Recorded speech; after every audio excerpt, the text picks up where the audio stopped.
नमस्कार दोस्तों, स्वागत है आपका एक और नई वीडियो में। आज की वीडियो का पहला प्रश्न है, भारत के राष्ट्रीय ध्वज की लंबाई और चौड़ाई का अनुपात क्या होता है? तो दोस्तों, भारतीय राष्ट्रीय ध्वज की लंबाई और चौड़ाई का अनुपात होता है 2:3। तो दोस्तों, ऑप्शन नंबर ए इस प्रश्न का सही उत्तर हो जाएगा। दोस्तों, भारतीय राष्ट्रीय ध्वज है तिरंगा, और तिरंगे को 22 जुलाई सन 1947 को अपनाया गया था। दोस्तों, ध्वज में उपस्थित जो चक्र होता है उसमें 24 तिल्लियाँ होती हैं। ये क्वेश्चन भी आपसे पूछ लिया जाता है। और दोस्तों, कभी कभी चक्र का रंग भी पूछ लिया जाता है। तो चक्र का जो रंग होता है वो गहरा नीला होता है। तो ये इस क्वेश्चन से इतने फैक्ट बन जाते हैं जो आपकी परीक्षा की दृष्टि से काफ़ी महत्वपूर्ण है। अगला प्रश्न है, प्रश्न नंबर 2। नर्मदा बचाओ अभियान का नेतृत्व किसने किया था? तो दोस्तों, नर्मदा बचाओ अभियान का जो नेतृत्व किया था वो मेघा पाटेकर ने किया था। इस क्वेश्चन का बी ऑप्शन सही हो जाएगा। दोस्तों, ये जो नर्मदा बचाओ अभियान था ये सरदार सरोवर बांध के विरोध में था। और इस अभियान का जो उद्देश्य था, बांध निर्माण से विस्थापित होने वाले आदिवासियों, किसानों और मजदूरों को उनका उचित पुनर्वास सुनिश्चित करना और पर्यावरण सुरक्षा था। इस क्वेश्चन से इतने फैक्ट बनते हैं। चलिए अगले क्वेश्चन की तरफ चलते हैं। Question number 3। काकरा पारा परियोजना का संबंध किस राज्य से है? तो दोस्तों, काकरा पारा परियोजना का संबंध गुजरात राज्य से है। इस क्वेश्चन का सी ऑप्शन सही हो जाएगा। दोस्तों, काकरा पारा एक परमाणु संयंत्र है जो गुजरात राज्य के तापी जिले में ताप्ती नदी के किनारे पर स्थित है। इस क्वेश्चन से इतने फैक्ट बन जाते हैं, ये भी आपको याद रखना है। अगला प्रश्न है, प्रश्न नंबर 4। शक संवत का आरंभ किस शासक ने किया था?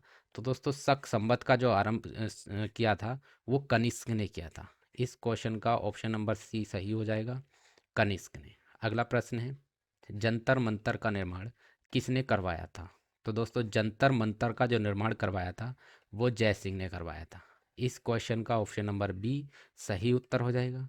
दोस्तों, जंतर मंतर जो है 18वीं शताब्दी में निर्मित हुआ था, और ये एक खगोलीय वेधशाला का समूह है। महाराजा जयसिंह शिवाई जयसिंह ने इस द्वितीय ने इसका निर्माण करवाया था। तो इस क्वेश्चन से इतने फैक्ट आपके बन जाते हैं। अगला प्रश्न है, भारत की सबसे पुरानी गुफा कौन सी है? तो भारत की सबसे पुरानी गुफा है भीमबेटका की गुफा।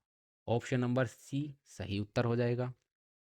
अगला प्रश्न है, बंगाल का बाघ किसे कहा जाता है? तो दोस्तों, बंगाल का बाघ आशुतोष मुखर्जी को कहा जाता है। इस क्वेश्चन का बी ऑप्शन सही हो जाएगा। दोस्तों, आशुतोष मुखर्जी एक महान शिक्षाविद, गणितज्ञ हैं, और जो कलकत्ता विश्वविद्यालय के कुलपति भी रह चुके हैं। तो इस क्वेश्चन से इतने फैक्ट आपके बन जाते हैं। अगला प्रश्न है, प्रश्न नंबर 8।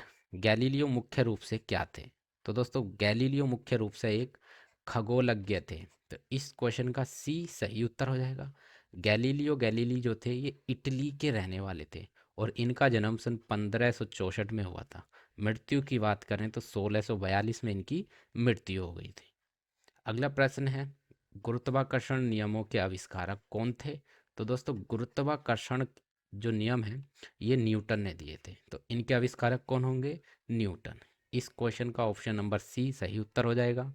दोस्तों, न्यूटन का पूरा नाम सर आइजैक न्यूटन है।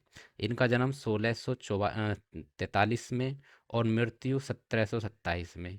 ये इंग्लैंड के निवासी थे। दोस्तों, इनसे संबंधित एक क्वेश्चन पूछा जाता है। इनकी जो पुस्तक है प्रिंसिपिया, प्रिंसिपिया पुस्तक के लेखक न्यूटन है। तो ये क्वेश्चन काफ़ी बार पूछा जाता है। ये भी पूछा जाता है कि प्रिंसिपिया कब प्रकाशित हुई थी। तो याद रखना है 1687 में प्रिंसिपिया पुस्तक का प्रकाशन हुआ था। वीडियो का अगला प्रश्न है, मानव शरीर में भोजन मुख्य रूप से कहाँ पचता है? तो दोस्तों, मानव शरीर में भोजन पचता है छोटी आंत में। तो इस क्वेश्चन का ऑप्शन नंबर सी सही उत्तर हो जाएगा। अगला प्रश्न है, प्रकाश के अपवर्तन का क्या अर्थ है? तो प्रकाश के अपवर्तन का जो अर्थ है सर वो हो जाएगा ऑप्शन नंबर बी, एक माध्यम से दूसरे माध्यम में जाते समय किरण का मुड़ जाना अपवर्तन कहलाता है। तो इस क्वेश्चन का ऑप्शन नंबर बी सही उत्तर हो जाएगा। वीडियो का अगला प्रश्न है, किस रंग का तरंग दैर्घ्य यानी वेवलेंथ सबसे न्यूनतम होती है? तो दोस्त सबसे न्यूनतम जो तरंग दैर्घ्य होती है वो बैंगनी रंग की होती है। ऑप्शन नंबर डी इस क्वेश्चन का सही उत्तर हो जाएगा। अगला प्रश्न है, पौधों में श्वसन और प्रकाश संश्लेषण की गति के संबंध में क्या सत्य है? तो दोस्तों प्रकाश संश्लेषण जो है श्वसन से अधिक गति से होता है।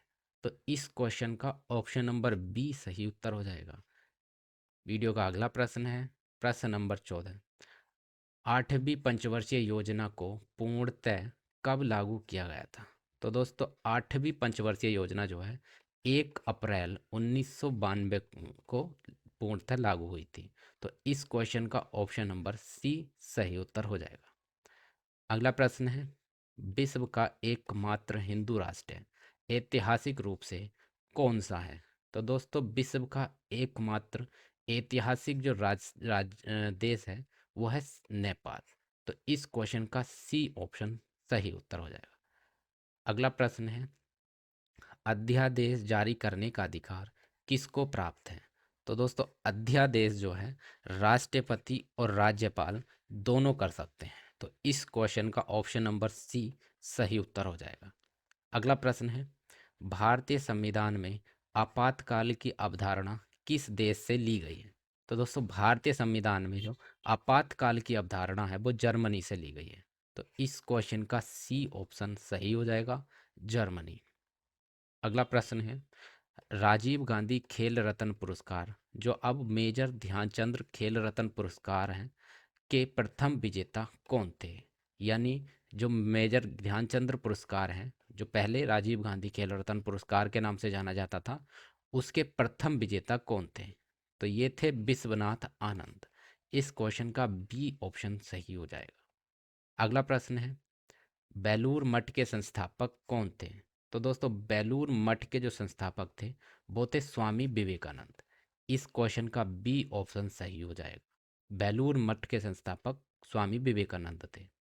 अगला प्रश्न है, मुगलों के विरुद्ध शिवाजी महाराज ने कौन सी युद्ध रणनीति अपनाई थी? तो मुगलों के विरुद्ध शिवाजी महाराज ने जो है गुरिल्ला युद्ध नीति अपनाई थी। तो इस क्वेश्चन का बी सही उत्तर हो जाएगा, गुरिल्ला युद्ध नीति। अगला प्रश्न है, शालीमार बाग की स्थापना किस मुगल शासक ने की थी? तो दोस्तों शालीमार बाग की जो स्थापना की थी वो जहांगीर ने की थी। इस क्वेश्चन का सी ऑप्शन सही उत्तर हो जाएगा, जहांगीर। अगला प्रश्न है, पेशवा बाजीराव प्रथम ने निम्नलिखित में से किस क्षेत्र को नहीं जीता था? तो दोस्तों पेशवा बाजीराव प्रथम ने जो है बुंदेलखंड को नहीं जीता था।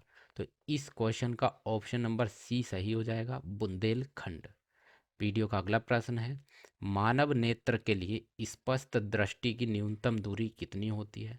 तो मानव नेत्र के लिए स्पष्ट दृष्टि की न्यूनतम दूरी होती है 25 सेंटीमीटर। तो इस क्वेश्चन का ऑप्शन नंबर सी सही उत्तर हो जाएगा। अगला प्रश्न है, प्रश्न नंबर 24। तत्वों का सबसे पहले वर्गीकरण किसने किया था? तो तत्वों का सबसे पहले वर्गीकरण जो किया था न्यूलैंड ने किया था। तो इस क्वेश्चन का बी ऑप्शन सही हो जाएगा। अगला प्रश्न है, शीत ज्वार यानी मलेरिया के परजीवी को कौन संप्रेषित करता है? तो दोस्तों मलेरिया के परजीवी को जो संप्रेषित करता है वो करता है मादा एनाफिलीज मच्छर। तो इस क्वेश्चन का बी ऑप्शन सही हो जाएगा। मलेरिया कौन से मच्छर फैलाते हैं? मादा एनाफिलीज। अगला प्रश्न है, चंद्रमा को पृथ्वी के चारों ओर परिक्रमा करने में लगभग कितना समय लगता है? तो दोस्तों चंद्रमा को अगर पृथ्वी का एक चक्कर लगाना है तो वो 27.8 दिन में पूरा करेगा। तो इस क्वेश्चन का बी ऑप्शन सही हो जाएगा। अगला प्रश्न है, प्रश्न नंबर 27। अंकलेश्वर तेल क्षेत्र भारत के किस राज्य में स्थित है? तो दोस्तों अंकलेश्वर तेल क्षेत्र जो है गुजरात में स्थित है। तो इस क्वेश्चन का सी ऑप्शन सही हो जाएगा। अगला प्रश्न है, भारत के किस राज्य में चंदन का सबसे घने जंगल पाए जाते हैं? यानी भारत के किस राज्य में चंदन के सबसे घने जंगल पाए जाते हैं? तो दोस्तों चंदन जो पाया जाता है भारत में वो कर्नाटक राज्य में सर्वाधिक पाया जाता है। तो इस क्वेश्चन का ऑप्शन नंबर सी सही उत्तर हो जाएगा, कर्नाटक राज्य में। अगला प्रश्न है दोस्तों, केंद्रीय औद्योगिक सुरक्षा बल यानी CISF अकेडमी कहाँ स्थित है? तो दोस्तों CISF अकेडमी जो है हैदराबाद में स्थित है। तो इस क्वेश्चन का बी ऑप्शन सही हो जाएगा। अगला प्रश्न, भारत के प्रथम संचार उपग्रह का नाम क्या था? तो भारत का पहला संचार उपग्रह था एप्पल। तो इस क्वेश्चन का ऑप्शन नंबर सी सही उत्तर हो जाएगा, एप्पल उपग्रह। अगला प्रश्न है, ITDC का पूर्ण रूप यानी फुल फॉर्म क्या है? दोस्तों ITDC का जो फुल फॉर्म है वो है इंडियन टूरिज्म डेवलपमेंट कारपोरेशन। तो इस क्वेश्चन का बी ऑप्शन सही हो जाएगा, इंडियन टूरिज्म डेवलपमेंट कारपोरेशन। अगला प्रश्न है दोस्तों, भारत में राष्ट्रीय कैलेंडर आधिकारिक रूप से कब आरंभ किया गया था? तो दोस्तों भारत में राष्ट्रीय कैलेंडर जो है आधिकारिक रूप से 22 मार्च सन 1957 को लागू या आरंभ किया गया था। तो इस क्वेश्चन का सी उत्तर सही हो जाएगा।